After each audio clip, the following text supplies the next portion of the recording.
Hola, muy buenas noches, bienvenidos al último de la serie de programas que Acutel ha producido con motivo de las próximas elecciones del 2 de diciembre.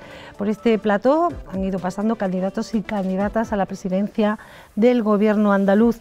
Hemos dicho que durante esta semana los líderes y las líderes de estas formaciones políticas han tenido la oportunidad de acercarnos a su persona y a sus políticas. Hoy tenemos a la actual presidenta de la Junta de Andalucía, la candidata por el Partido Socialista, Susana Díaz Pacheco. Muy buenas noches, Susana Díaz. Buenas noches. Bienvenida. Muchísimas gracias por la invitación. Susana Díaz es licenciada en Derecho por la Universidad Hispalense y diplomada en Alta Dirección de Instituciones Sociales. Nació en 1974 en el barrio sevillano de Triana. Comenzaba su actividad política en las Juventudes Socialistas de Andalucía, donde llegó a desempeñar el cargo de secretaria de organización. Actualmente es la secretaria general del PSOE de Andalucía, cargo para el que fue elegida el 23 de noviembre de 2013 en el Congreso Regional Extraordinario celebrado en Granada, y es miembro también del Comité Federal del PSOE. Esto es solo unas pinceladas de su currículum, vamos a conocerlas a lo largo del programa. Decía que había nacido en el barrio sevillano de Triana, y Triana le pasa como muy pocos barrios del mundo, que es tan singular, ¿verdad?, que a otras personas se dice nació en Barcelona, nació en Madrid, nació en Sevilla, nació en Granada, y a los de Triana en Triana. Imprime carácter. Sí, yo soy del Tardón, además, prácticamente al final de Triana, en un barrio de gente trabajadora, y me siento orgullosa y feliz de seguir estando en mi barrio y vivir en mi barrio. Si usted vive allí, siga pegada a sus tradiciones, vemos que es trianera. Sí, vivo en Triana y además creo que los trianeros nos une mucho nuestro barrio, incluso quienes se fueron, porque las circunstancias de la vida hicieron que no pudiesen vivir en el barrio, vuelven o el día de la cabalgata de Reyes, o en la Semana Santa a ver su cofradía, o cualquier domingo por la mañana, a echar un ratito en cualquiera de los rincones que hay en el barrio para perderse. Ha cambiado mucho desde los ojos de aquella niña, Susana, a la mujer que es hoy. Yo procuro que no, procuro seguir apegada a la realidad de mi barrio, porque eso es lo que me hace no perder el rumbo. Cuando llego por las noches, Katy, y veo a mis vecinas o hablo con mi madre, Susana, hoy me han dicho esto en la cafetería o en el supermercado, o Merchi en la tienda de los niños de las golosinas. Cuando hablas con el barrio continuamente, no se te olvida de dónde vienes y dónde estarás el día que no estés en política. Es importante el no tener un desapego con la realidad de la calle, que a veces ocurre cuando alguien tiene un cargo de responsabilidad. Bueno, pues que por las horas que hay que dedicarle a esa responsabilidad, al ejercicio de ese cargo, a veces se pierde ese apego con la gente de la calle. Por eso hay que salir de los cinturones de confort y de seguridad y escuchar a los vecinos y a las vecinas, que son, y a tu entorno, a tu familia, a tus padres, que son los que te mantienen a pie de calle y sabiendo la realidad. Yo muchas veces cuando escucho algunos debates en el Parlamento, en el Congreso, en televisión, digo, esto no es lo que quieren escuchar los ciudadanos tienen una vida diaria, todos los días de que nos levantamos hasta que plegamos por la noche, y que lo que quieren escuchar de sus representantes públicos es cómo van a hacer su vida mejor, ¿no? Y a veces sí tengo esa sensación de que la gente tiene más sentido común que quienes les representan. Usted es una mujer joven, pero lleva muchos años en política, empezó muy jovencita con la Juventud Socialista, lo hablábamos antes. ¿Por qué el Partido Socialista? ¿Qué acercó a Susana Díaz al partido? Yo creo que también tiene que ver la experiencia vital del barrio en el que vivía, y lo he contado en más de una ocasión. Yo soy de un barrio de gente trabajadora y que nadie les ha regalado nada, que han tenido que trabajar mucho a lo largo de su vida para salir adelante, y tú veías que en tu calle, respecto a las barriadas de enfrente, que era una calle nada más, había mucha diferencia. Tu familia no tenía enciclopedias, o la primera enciclopedia entró cuando yo salí de la universidad, y la primera máquina de escribir cuando tenía 17 años, y mis compañeras y mis amigas, que siguen siendo mis amigas hoy, en la calle de enfrente, pues tenían hasta ordenador. Y tú dices, pero si es una calle la diferencia, porque nosotros tenemos menos oportunidades que los que están en la calle de enfrente, ¿no? Y veías que todo te costaba mucho más y que tus padres tenían que trabajar muchísimo más. Y esa rebeldía ante la desigualdad fue la que me hizo acercarme al Partido Socialista, y era la lucha por la igualdad, antes de la lucha por la igualdad entre hombres y mujeres, la lucha por la igualdad entre los niños y las niñas que vivíamos a un lado y a otro de la calle de Juan Díaz de Solís. Usted llega a la Juventud Socialista y decíamos, fue secretaria de organización. Hay personas que, bueno, allá donde van, parecen que desde pequeña a lo mejor por la delegada de clase, porque quieren dar ese paso al frente de comprometerse con determinado proyecto, con determinadas aspiraciones. En ese caso usted tampoco tuvo ningún tipo de miedo a decir, bueno, pues me pongo al frente, ¿no?, de esta organización juvenil del partido. Y en mi casa no había nadie que hubiera estado nunca en política. Eso también. De hecho, mis padres eran de esa generación que costaba trabajo hablar en política, siempre me decía, al principio no lo llevaba nada de bien, porque él se criaron en una etapa donde... La del silencio. No te metan política que da problemas, ¿no? Y a ellos les costó, pero después me apoyaron y solo me puso una condición a lo largo de mi vida, Katy, que nunca tuviera que agachar la cabeza por el barrio, porque decía que a él nunca nadie le había regalado nada, que era un fontanero, y mi madre era ama de casa, con 4 hijas, y que yo tuviera siempre un comportamiento recto, que a él nunca lo señalaran por la calle. Yo creo que es de las personas que más me ha influido en mi vida por eso, por ese comportamiento ejemplar. A mí cuando me preguntan muchas veces, ¿qué es lo más importante para ti? Pues lo más importante es que mis padres se sientan orgullosos. Bueno, y ahora que tengo un hijo también, es normal mi hijo, ¿no?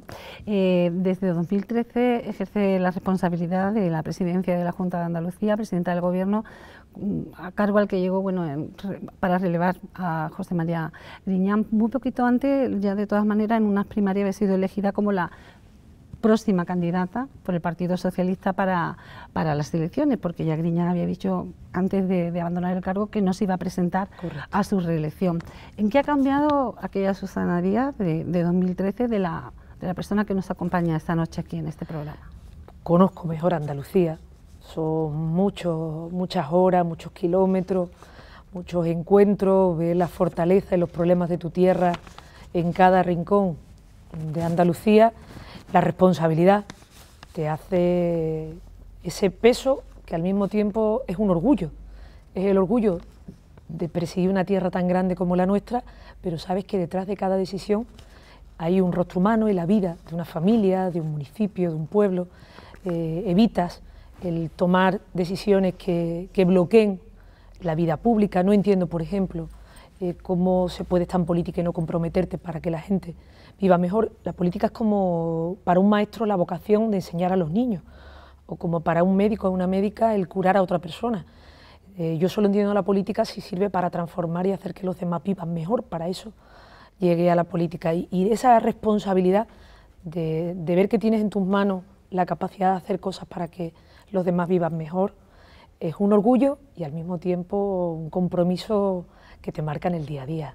¿Y qué es lo que peor se lleva? Porque no estamos hablando, decía que sus padres le hacían esa exigencia de que nunca tuviera que agachar la cabeza, pero cuando uno tiene un proyecto, unas ideas, pero a veces al llegar a un cargo, a esa responsabilidad, pues ve que tiene todas las ganas del mundo de llevarlo adelante, pero por recursos, por cualquier otra cosa, no se puede ejecutar esa idea. ¿Eso cómo se llega? Porque no siempre podemos hacer lo que queramos, aunque seamos el presidente o la presidenta. No logras todo lo que deseas, pero cada cosa que logras es un avance, es un paso que das y contigo muchísima gente. Es verdad que siempre quieres hacer más cosas y eso es positivo porque es una ambición colectiva para toda Andalucía.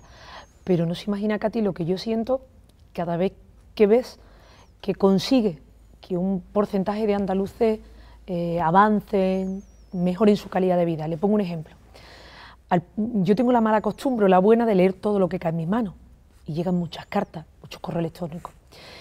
Y durante un tiempo estuve recibiendo muchas cartas de padres, madres, abuelos y abuelas de niños con diabetes, tipo 1, que había un dispositivo, yo al principio no sabía lo que era el dispositivo flash, que evitaba que los chiquillos tuvieran que pincharse 6 y 8 veces, o que fueran al colegio, y en el colegio, entre que los demás críos en esa edad, es una edad complicada, los propios profesores, los niños tienen que abandonar el aula, en el recreo, y que se estaba adquiriendo por parte de las familias y que tenía un coste elevado, más de 200 euros, que las familias que podían lo pagaban y otras no, y que incluso los propios profesionales no tenían claro que fuera 100% efectivo. Cuando leía las cartas y empezabas a documentarte y te dabas cuenta que había una brecha de la desigualdad, que es verdad que era un dispositivo que seguramente al 100% era efectivo, pero que los niños que tenían recursos, sus familias, se lo estaban pagando y que los que no se seguían pinchando. Cuando pusimos de manera inmediata en una reunión con la Federación de Familiares y de Diabéticos de Andalucía, pusimos en marcha el dispositivo para los niños hasta los 18 años, que ahora, si tengo la confianza de los andaluces, voy a ampliar por encima de los 18 años para los adultos. Empecé a recibir de nuevo cartas, pero ahora era de cómo le había cambiado la vida. O te paraba gente por la calle y te decía, Susana, es que le ha cambiado la vida a mi hijo, le ha cambiado la vida a mi hija, a mi nieto, a mi nieta. ¿No te imaginas que de pincharse 8 o 10 veces, ahora juega, se olvida de que lleva un parche puesto? Fui a una marcha en Granada y los chiquillos me decían, fírmame aquí en el parche, Susana. Claro, esas cosas son las que te dan fuerza y dices, vamos para adelante, pues claro que sí. Ves que continuamente puedes mejorar la vida de las personas y eso para eso sirve la política. Si no sirve para eso, entonces es inútil y no tiene sentido. El pasado 8 de octubre, Susana Díaz firmaba el decreto para la convocatoria de estas elecciones del próximo 2 de diciembre y me gustaría que entráramos en los motivos, ¿no?, de esta convocatoria. No se habla de adelanto electoral, o a usted no le gusta llamarlo adelanto electoral porque realmente son muy pocos los meses que quedaba para agotar la legislatura completamente, pero sí me gustaría hablar de esos motivos, porque se decía que era imposible continuar tal y como estaba la situación, de no encontrar los apoyos suficientes para los presupuestos. Por otra parte decían que usted lo que quería era evitar que las elecciones llegaran un poco más tarde por si coincidía con ciertos procesos judiciales, ¿no? ¿Qué razón es la que esgrime usted aquí esta noche? Eran 3 meses, como usted bien ha dicho, que eso es verdad que en Europa ya no se considera un adelanto, pero eran 3 meses. Incluso hay quien planteaba que hubiera sido antes, la oposición adelantó la campaña electoral, no había vuelto la inmensa mayoría de los andaluces de sus vacaciones o no habían retornado al curso escolar y ya había dirigentes políticos como Rivera planteando que su fuerza política en Andalucía no se sentara a ver un presupuesto y tanto Casado como Rivera en estado de nervios a ver quién lideraba la derecha, hicieron ingobernable Andalucía. Y Andalucía había gozado de algo que no había tenido España en estos 3 años y medio, que era estabilidad. Si aquí habíamos creado más de 400.000 empleos, había bajado de desempleo en 500.000 de parados, habían crecido las exportaciones, el turismo, recuperábamos derechos, que la crisis se había notado, como en cualquier casa que entra la mitad del sueldo de uno, pues nota la crisis en Andalucía, en España y en el mundo. Pues en ese momento, como digo, de estabilidad, de recuperación, algunos se pusieron nerviosos y dijeron no queremos ver ni el presupuesto, queremos elecciones ya, aguante un tiempo por si cambiaban de posición, no fue así y evidentemente quería unas elecciones en andaluz, hablando de los problemas de Andalucía, de lo que le interesaba a esta tierra, que no se solapara con otro tipo de debate, recuperar cuanto antes la estabilidad. Si el día 2 de diciembre tengo una mayoría amplia de los andaluces, podremos volver a la normalidad y a la estabilidad en el mes de enero y todos esos elementos creo que eran suficientes como para no permitir que se vieran enfrentando y generando inestabilidad en nuestra tierra. Decía que quería que el debate se centrara en Andalucía, sí, porque es verdad que nuestra comunidad autónoma prácticamente en las distintas legislaturas que llevamos casi siempre ha coincidido con otros comicios, con las elecciones generales en muchas ocasiones, alguna vez con las municipales, esta vez, bueno, pues el 2 de diciembre es una cita única aquí en Andalucía y para las elecciones andaluzas, ¿no? ¿Cree que ha conseguido ese objetivo? ¿Está centrado el debate en Andalucía, como venías reclamando? Las 2 veces que han estado en 2015. Mi responsabilidad como presidenta ha sido solo andaluz. 2015 y ahora. Exacto, sí, porque yo siento un profundo respeto al 28 de febrero. Cambió la historia de Andalucía y de España y garantizó la igualdad entre todos los ciudadanos. Y ese legado del autogobierno, de nuestra autonomía, de la lucha de un pueblo entero como el pueblo andaluz, a mí me ha marcado. Y me marca como presidenta en el día a día. Lo estamos consiguiendo. Yo voy a hablar de Andalucía, porque tengo un proyecto solvente, sólido, en la defensa de esta tierra y para construir una Andalucía mejor, generando oportunidades, empleo y recuperando derechos. ¿Es el objetivo de todos los partidos? Evidente que no. Hoy mismo decía el presidente del Partido Popular en España, Casado, que para él era la primera vuelta de las generales. Rivera lo ha dicho en reiteradas ocasiones. Mire, para mí son la oportunidad que tienen los andaluces de decidir su futuro. Y cuando alguien lo plantea como la primera vuelta de las generales, es una gran falta de respeto a la autonomía andaluza, a lo que representa nuestro autogobierno. Y para mí va a ser Andalucía, su proyecto, su futuro, lo que va a centrar toda la campaña, porque es la acción que tengo que desarrollar si después tengo la confianza de los andaluces a partir del día 2. Si los demás quieren hablar de otros territorios, de lo que ya hemos hablado mucho a lo largo de los últimos tiempos, allá ellos. Pero cuando se dirijan a Andalucía, que lo hagan con respeto, con el respeto a esta tierra y con el respeto que los andaluces merecen. Al margen de los asuntos que está centrando esta campaña, este programa lo hemos grabado unos días antes de su emisión, cuando se está emitiendo ahora mismo en Andalucía, estamos ya en plena campaña, pero usted, al margen de los temas, también ha mostrado pues, cierto reparo al tono, ¿no?, que se está teniendo esta campaña. Habla usted de una campaña un tanto embarrada o muchas tensiones. Encanallada, ¿verdad? Encanallada era la palabra que usted utilizó. Una campaña tóxica que creo que no se lo merece Andalucía. Y los andaluces te piden que no hagas eso. Yo que recorro muchos kilómetros al cabo de la semana, visito pueblos de todos los tamaños, barrios, y hablas con gente de todas las generaciones, la gente no quiere este encanallamiento de la política. Pero es que no lo quiere ni en su día a día. Usted piense en su bloque de vecinos. No le gusta estar peleándose con sus vecinos, ni con su familia, ni con tus amigos y amigas.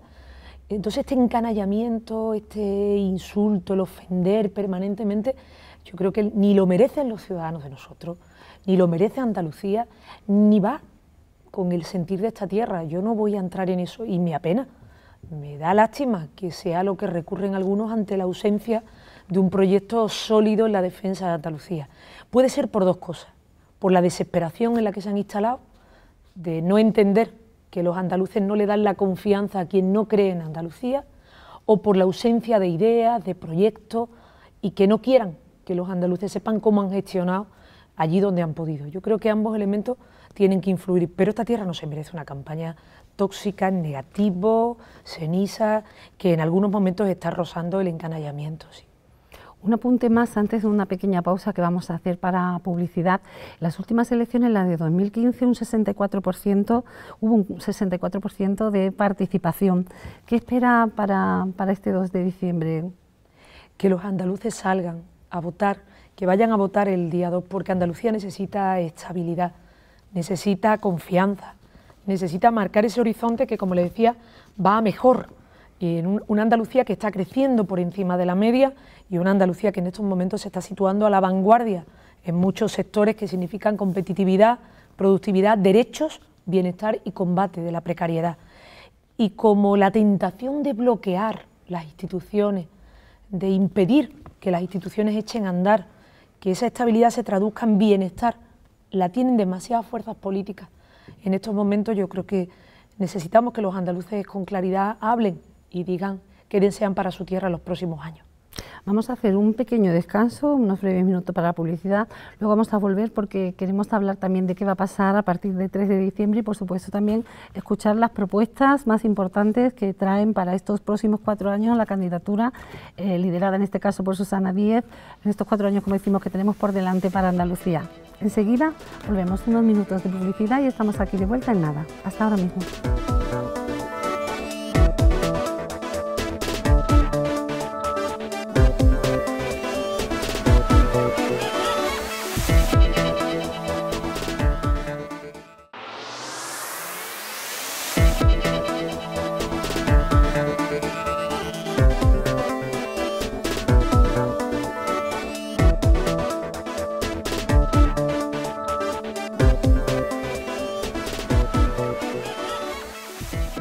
Continuamos, estamos aquí acompañándoles en este programa especial en el que estamos conociendo los candidatos y candidatas a la presidencia del Gobierno de la Junta de Andalucía con las elecciones del 2 de diciembre, ahí a la vuelta de la esquina. Nos acompaña Susana Díaz, candidata a la presidencia del Gobierno por el Partido Socialista.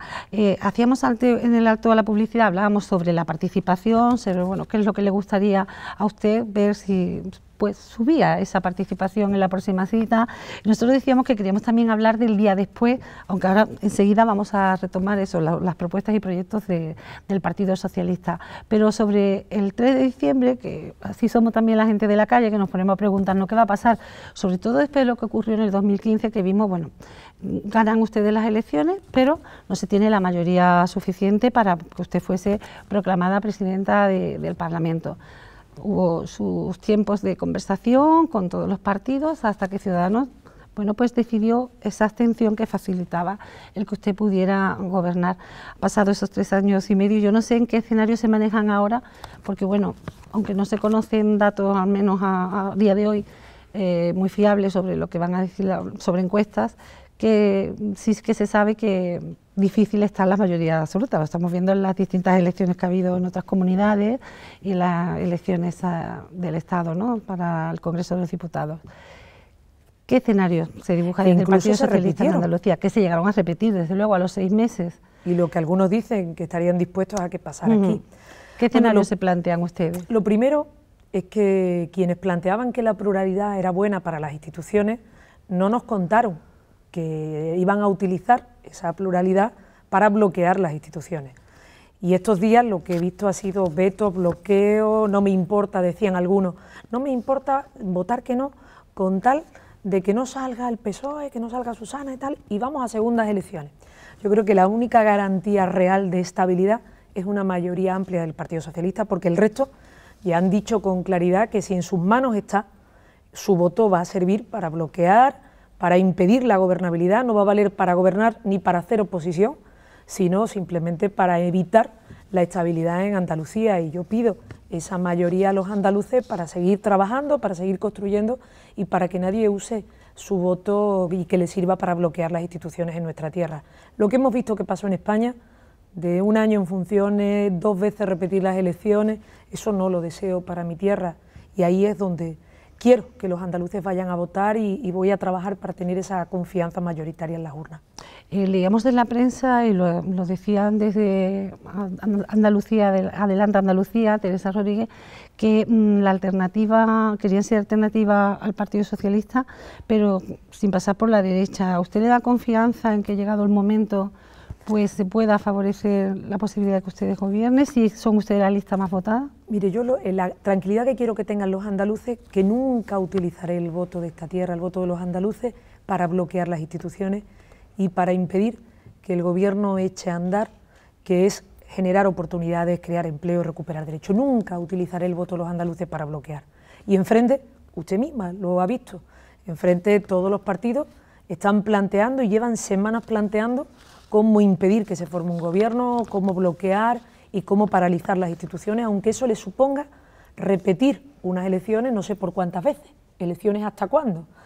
Entonces, frente a ese bloque que defiende la parálisis, el bloqueo, el no echar a andar, el Partido Socialista es una garantía de estabilidad, de confianza y de que nunca el voto de los andaluces se despreciará y se utilizará para bloquear una institución, nunca.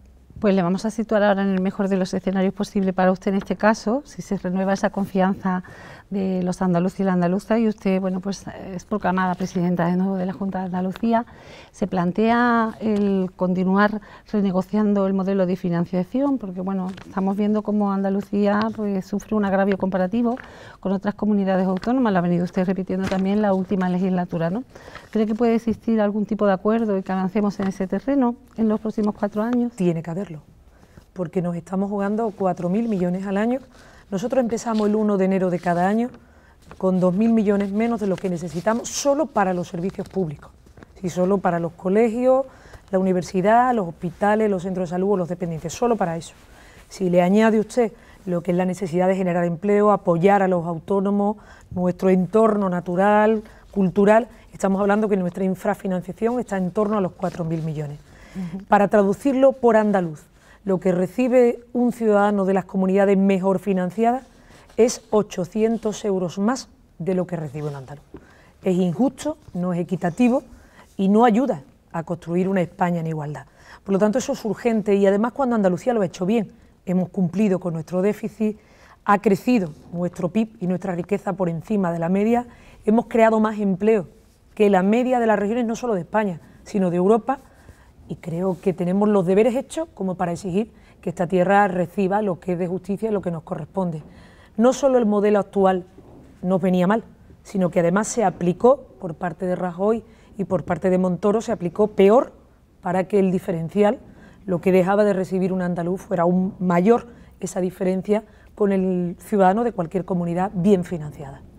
¿Y considera usted que es posible que Madrid ponga el foco en Andalucía cuando, bueno, pues en los últimos no meses ya, sino años también está, bueno, pues parece que centrados todos los esfuerzos en normalizar situaciones como las que se están dando en otras comunidades autónomas que, bueno, estamos viendo que tienen problemas de calado? Lo que depende de todos lo tenemos que decidir entre todos. Y yo en eso lo tengo muy claro. Quien se comporta fuera de la ley, quien va contra la Constitución, contra el Estado de Derecho, encima no lo vamos a premiar, ¿no? Usted lo que tiene que hacer es cumplir con la ley, con las normas, respetar este país y respetar la convivencia. Mi posición, además, lo que se está refiriendo, usted no lo nombra, yo lo voy a nombrar, que es a Cataluña, sí. Quienes llevan tanto tiempo destrozando la convivencia entre ellos, atacando, como digo, el Estado de Derecho y actuando al margen de la ley, y encima no pueden irse de rosita y pretender ser premiados. Así que aquello que nos afecta a todos lo decidimos entre todos. Y lo primero que un dirigente tiene que hacer, un responsable público, es cumplir con la ley, cumplir con las normas y cumplir con la Constitución. Y yo cuando vea un agravio entre territorios, no tenga duda que haré lo mismo que he hecho hasta ahora en estos 5 años, levantaré la voz. Porque en la defensa de Andalucía, tanto el PSOE como yo como presidenta, somos firmes. Las decisiones que afecten a Andalucía nos van a tener, como siempre, al Partido Socialista y a mí como presidenta al frente. ¿Y ves el momento con los socialistas también al frente del gobierno de la nación? La posibilidad sí, además se está haciendo real el dicho que dice que a Andalucía siempre le va mejor con un presidente socialista en la Moncloa.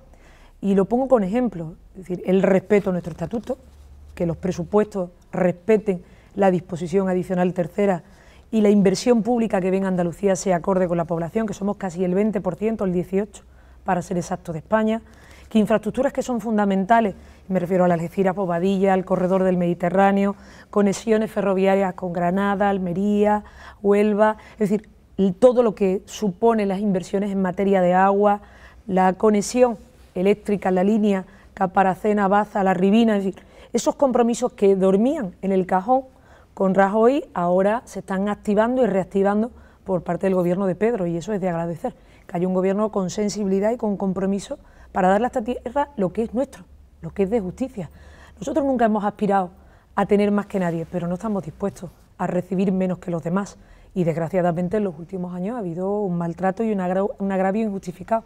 Y yo no lo comprendo, Katy, porque hemos sido leales con España.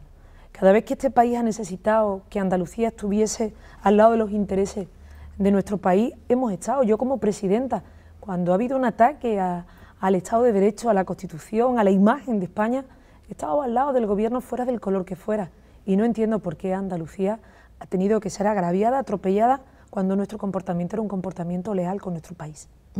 Hablamos de ese entendimiento, yo creo que no me lo va a agradecer porque hace unos pocos días decía, por fin ya me preguntan, o le decía a alguien, por fin se le pregunta de lo que habla con el presidente y no sobre cómo ha estado la reunión con el presidente, ¿no? Pero bueno, me imagino que hay el entendimiento que debe haber, ¿no?, entre la presidenta de Andalucía en este caso y el presidente de la Nación y además compañeros de Totalmente, y además hay una diferencia con Rajoy. Con Rajoy había buenas palabras y después hechos ninguno. Me llamara el día que me llamara, allí estaba yo, fuera un miércoles, me llegó a llamar un miércoles de feria, allí estaba yo, el día que fuera, la hora que fuera, me convocaba un martes para un miércoles a las 5 de la tarde, puedo llegar a ver el temporal en Huelva, allí estaba yo le ofrecía todas las facilidades, pero a la hora de la verdad nunca se cumplió un compromiso con Andalucía. En cambio con Pedro es distinto. Pedro cuando me dice, Susana, voy a reactivar la línea eléctrica, ahí está. Susana, vamos a contemplar un plan de empleo para Andalucía. Llega aquí en su primera visita, reconoce públicamente el compromiso. Cuando este verano le planteé el problema de las mujeres del manipulado en la provincia de Almería, se solucionó el problema del manipulado. Pues eso es lo que uno espera de su presidente del gobierno, que además de buenas palabras haya hecho y haya sensibilidad. Pues vamos a hablar así de esas propuestas electorales para estos 4 años, materias tan vitales para la sociedad como la sanidad o la educación. Estos 2 servicios han sido objeto de reducciones presupuestarias o de recortes en los últimos años. Desde el origen de la crisis ha dado también como consecuencia la aparición de la llamada marea blanca, en el caso de la sanidad, la marea verde en el caso de educación. Y es verdad que los presupuestos de educación, por ejemplo, en el último año, pues sí que subieron en relación a los anteriores, aunque todavía están por debajo de los que se han llegado a tener en Andalucía en otros momentos, ¿no? ¿Qué peso tiene en su cartera, en este caso, educación? Bueno, lo primero, que la crisis se ha notado es evidente. Les decía antes, si en una casa mañana usted lleva la mitad de su salario, usted lo va a notar en su día a día, no va a vivir de la misma manera. Eso ha pasado en Andalucía, en España y en el mundo. Lo que no hemos hecho todos frente de la misma manera. Es decir, Andalucía tenía claro lo que aquí no se tocaba. Tenía claro que tenía que proteger su educación, su sanidad y a sus dependientes. Aquí no sucedió como en Valencia, que cogieron 5 hospitales de golpe y los privatizaron. Y ahí está el gobierno de Valencia con Chimo al frente, lo que le está costando recuperar Alfira. En el caso de Madrid lo tuvo que parar los tribunales. Y en Castilla-La Mancha cerraron hasta escuelas rurales. Aquí se blindó. ¿Y eso qué ha permitido? Que cuando llega un proceso, un cambio de ciclo económico, es más fácil recuperar. Me decía, ¿se ha recuperado en educación? Claro, porque no se cerraron esas escuelas, porque no se despidieron a mansalva a esos docentes, porque no se recortó la gratuidad de los libros de texto, las becas al comedor o las becas al transporte. Y el 24%, 1 de cada 4 euros del presupuesto de Andalucía, del gasto no financiero, va a educación. Tenemos más de 100.000 docentes, nunca hemos tenido esa cifra, y tenemos menos niños. Pero hay cosas que para mí son fundamentales. No voy a permitir nunca que se cierre, por ejemplo, una escuela rural, porque al apagar una escuela rural, apagas un pueblo. Vamos a seguir blindando ese colchón que tienen las familias, que son las becas, como les decía, al comedor, la mitad prácticamente gratuitas, al transporte o los libros de texto, que si tengo la confianza de los andaluces, lo voy a ampliar a los 3-6 años, y muchos padres y madres y abuelas me van a entender. Los libros de 3 a 6 años son los más caros, y los niños además pintan en ellos, es decir, no se pueden pasar de unos a otros. Cuando se elaboró la reforma del estatuto, nuestra reforma educativa era otra, y esos libros quedaron fuera. Ahora hay que incorporarlos. Voy a seguir aumentando el número de la oferta pública de empleo, aumentando el número de docentes, y eso me va a permitir seguir bajando la ratio. Y algo importante también, un programa de atención a los niños con necesidades especiales, que normalmente cuando tienen esas necesidades especiales, estoy pensando en niños con autismo, niños con Asperger, automáticamente los derivan a la escuela pública. Pasa como en la sanidad, cuando viene un problema de verdad, a la pública, que es la que tiene esa infraestructura, las herramientas y la sensibilidad de tratar diferente a quien más lo necesita. La educación es nuestro corazón, es nuestra fortaleza y es la bandera que garantiza la igualdad de oportunidades y que esta tierra llegue al límite de sus posibilidades, que es muy alto, por cierto. Y hablábamos de educación y también de sanidad. Quienes critican su gestión dicen que en Andalucía es donde más recortes se han realizado en los últimos años en la sanidad pública. ¿Qué tiene usted que decir? ¿Qué número maneja humildad realmente? le diría que saben que no es verdad y que es evidente que yo también tengo que con humildad escuchar a los andaluces en aquellas cosas que puedo mejorar, pero saben que no es verdad. Saben, como les decía antes, que aquí no se han cerrado hospitales, al revés, han abierto. Tenemos 49 hospitales, más de 1.500 centros de salud. En la crisis hemos sido la única comunidad autónoma que ha abierto nuevos centros de salud, que ha ampliado la cartera de servicios. Antes hablábamos del dispositivo Flash para los niños con diabetes, o podemos hablar de los implantes cocleares para los niños con dificultades auditivas, que aquí la investigación permita salvar la vida de un hermano con la médula de otro, o que tocando el saxo se opere a un músico para que no tenga secuelas en el futuro. La oferta de empleo más alta que ha habido en España. Y dice, ¿hay descontento? ¿Ha habido en algún momento dificultad? Sí. Yo creo que es evidente que o no hemos comunicado bien, o no todo se ha explicado bien, porque cuando haces un esfuerzo mayor que en otro sitio, blindas tu sanidad, impides que nadie haga negocio con ella, y hay gente que se manifiesta, lo tienes que escuchar. Y yo creo que ahí hemos podido fallar en la comunicación, incluso hemos asumido cambios en la estructura de nuestros hospitales por escuchar lo que te decían los ciudadanos. Pero todo el mundo sabe que la joya de la corona, como le gusta decir el doctor Salvatierra, es la garantía ante la vida y ante la enfermedad de los ciudadanos. ¿Cuál es mi objetivo para la siguiente legislatura si tengo esa confianza? Reducir las listas de espera y también el tema de las urgencias hospitalarias. ¿Cómo lo vamos a hacer? Porque no es solo decirlo, sino cómo. Estamos aumentando en 1.300 los profesionales en la atención primaria, dando más valor también a la enfermería en primaria, que ayuda en todo lo que es la formación, los hábitos de vida saludable, tener mejores equipamientos que permita hacer pruebas médicas incluso en esos centros de atención primaria y que muchos de ellos no tengan que derivar al especialista para esa prueba. Eso va a recortar el tiempo de espera. Y si usted se pone malo, lo que quiere es que cuanto antes lo atiendan. Y si llega a urgencia, no quiere estar en urgencia porque esa noche no pensaba estar en urgencia, pensaba estar cenando con la familia o haciendo otras cosas. Si conseguimos, como le decía, dar ese salto ya cualitativo, no hay un sistema público de salud como el nuestro que atienda a 8,5 millones de habitantes y haga más de 100 millones de actos médicos al año con la amplia cartera de servicios que nosotros tenemos. Nuestras escuelas, hablamos de sanidad y desde luego el principal problema que tienen los andaluces y las andaluzas, como en el resto de España también, porque es lo que se señala como principal problema en todas las encuestas, es el desempleo. Si no me equivoco, creo que los últimos datos apuntaban a 898.000, bueno, alrededor de 900.000 personas que están sufriendo este problema del desempleo. A mí me gustaría saber qué propuestas trae la candidata del Partido Socialista, Susana Díaz, en esta materia, que es uno de los grandes caballos de batalla de cualquier gobierno, ¿no? El que crezca el empleo, en este caso en nuestra comunidad autónoma, en Andalucía. Propuestas y hechos, las dos cosas. Los hechos, una realidad. Es decir, que hemos creado en esta legislatura más de 400.000 empleos y desde que estoy de presidenta hay 500.000 de parados menos. Eso es una realidad, que hemos crecido al triple de velocidad en el empleo que la media de las regiones en Europa. Pero tenemos que ir siempre a más velocidad porque veníamos de un diferencial más alto. Se ha reducido a la mitad la diferencia que tenemos de la tasa de desempleo con España, a la mitad, y eso ha sido posible gracias a dos cosas. A que había estabilidad y era una tierra atractiva para la inversión, que generaba confianza.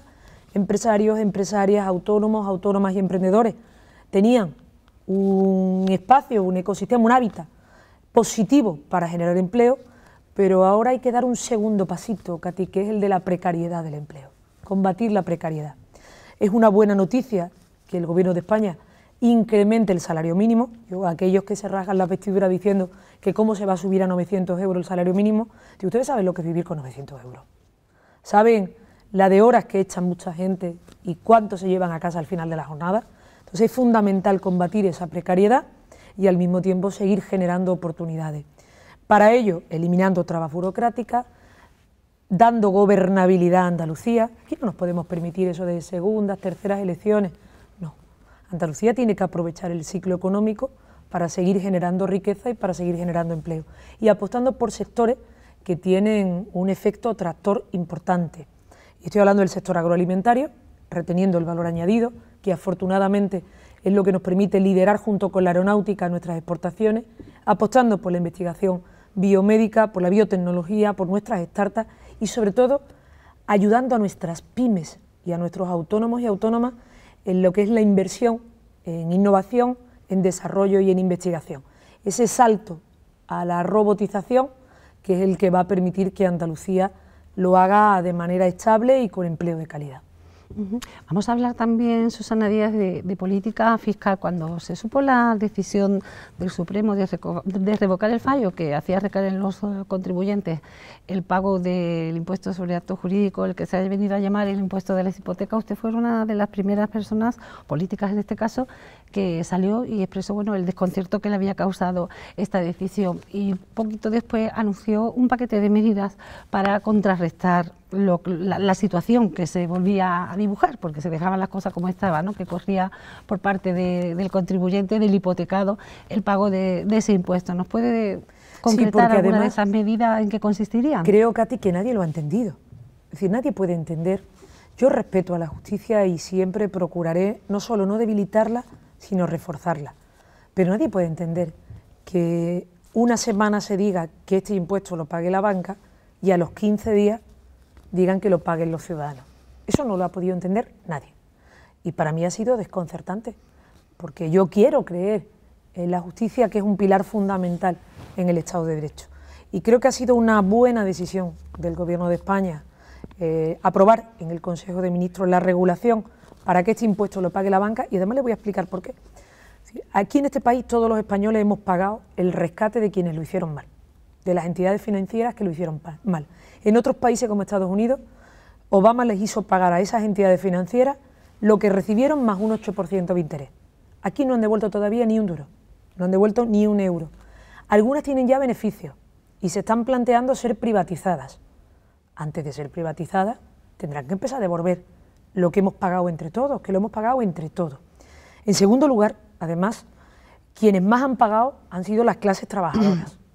Y creo que el Gobierno tiene que estar vigilante en el hecho de que no intenten repercutir en hombros de los trabajadores, de los usuarios, de los consumidores, este tipo de impuestos. Y a mí me ha chirriado y me ha sentado mal que la derecha, en el momento que el Tribunal Supremo dice que este impuesto lo paguen los bancos en lugar de los ciudadanos, digan, bueno, pues ahora quitamos el impuesto. Ah, cuando lo pagaban los ciudadanos, dejábamos el impuesto. Y ahora que lo va a pagar la banca, lo quitamos, hombre, es el ancho del embudo. ¿Y qué vamos a hacer nosotros? Y presentaré en unos días también nuestro paquete económico. Lo mismo que hemos hecho en esta legislatura, aliviar a los trabajadores.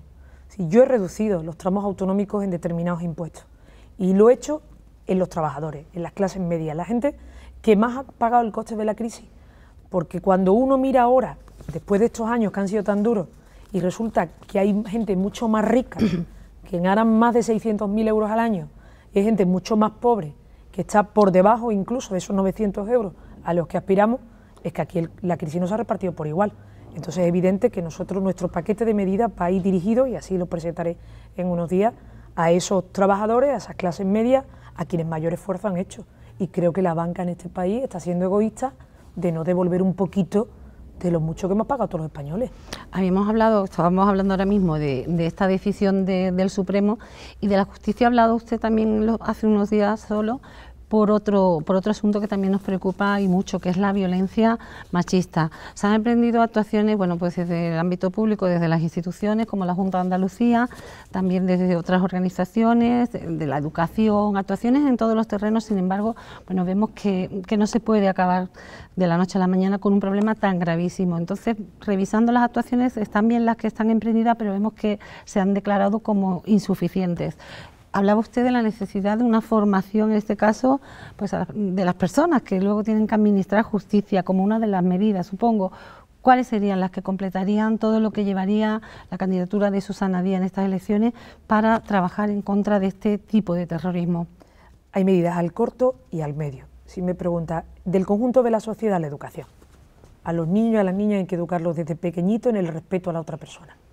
En el respeto a la otra persona, sea su sexo, su identidad, su nacimiento, el color de su piel. Es decir, tenemos que educarnos entre iguales. Eso es fundamental para construir una sociedad mejor. Pero en el corto hay que proteger a las mujeres que están siendo asesinadas y a sus niños y a sus niñas. Que una de las cosas que más me duele, Katy, es esa doble violencia que ejercen esos padres, que cómo ser un padre para matar a un hijo o a una hija para hacerle daño a la madre. Brutal. Y creo que frente a ello hay que poner más medios.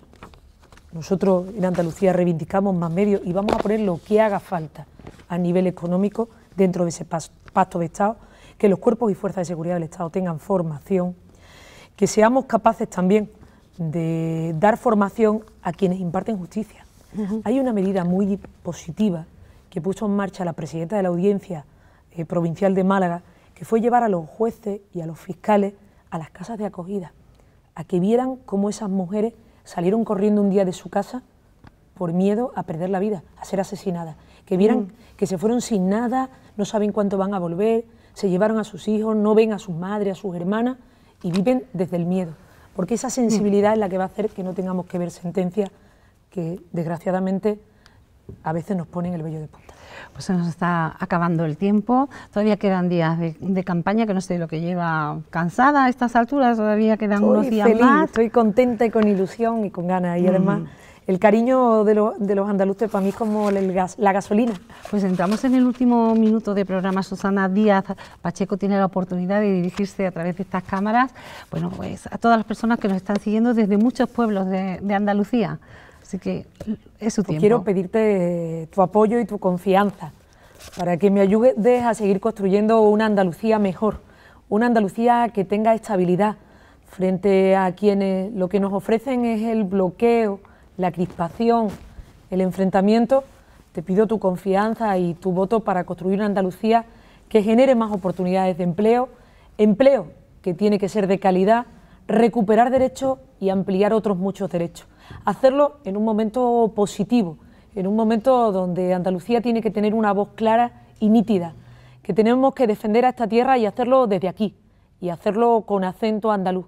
Te pido tu voto el próximo día 2 de diciembre para construir una mejor Andalucía, para más Andalucía, que es la mejor garantía que tenemos los andaluces de cara a nuestro futuro. Susana Díaz, candidata a la presidencia por el Partido Socialista, de verdad muchas gracias por habernos hecho este hueco en su agenda. Sabemos que están todos ustedes muy ocupados estos días atendiendo a muchos medios de comunicación y también, bueno, en su caso además, pues las funciones normales también de presidenta de la Junta de Andalucía. De verdad que en nombre de Acutel le agradezco el que haya aceptado nuestra invitación. Agradecida, Katy, agradecida por la oportunidad y poderme dirigir a los andaluces a través de sus emisoras. Gracias de verdad. Pues muchísimas gracias, como les decía, muy cómodo a todos ustedes que a lo largo de esta semana han seguido este programa. La intención de Acutel ha sido la de acercarles, como decíamos, a las personas que aspiran a convertirse en presidente o presidenta del gobierno andaluz durante los próximos 4 años. Hemos conocido también sus ideas, sus actuaciones políticas, las que vienen defendiendo y las que van a defender en caso de alcanzar ese gobierno. Las elecciones están ahí ya a la vuelta de la esquina. Andalucía decide el próximo 2 de diciembre y nosotros no queremos despedirnos sin agradecer también a 12TV la cesión de estos fantásticos estudios, estas fantásticas instalaciones para la grabación de este programa y por supuesto a ustedes que han estado ahí cada noche. Muchas gracias, mucha suerte, Andalucía, buenas noches.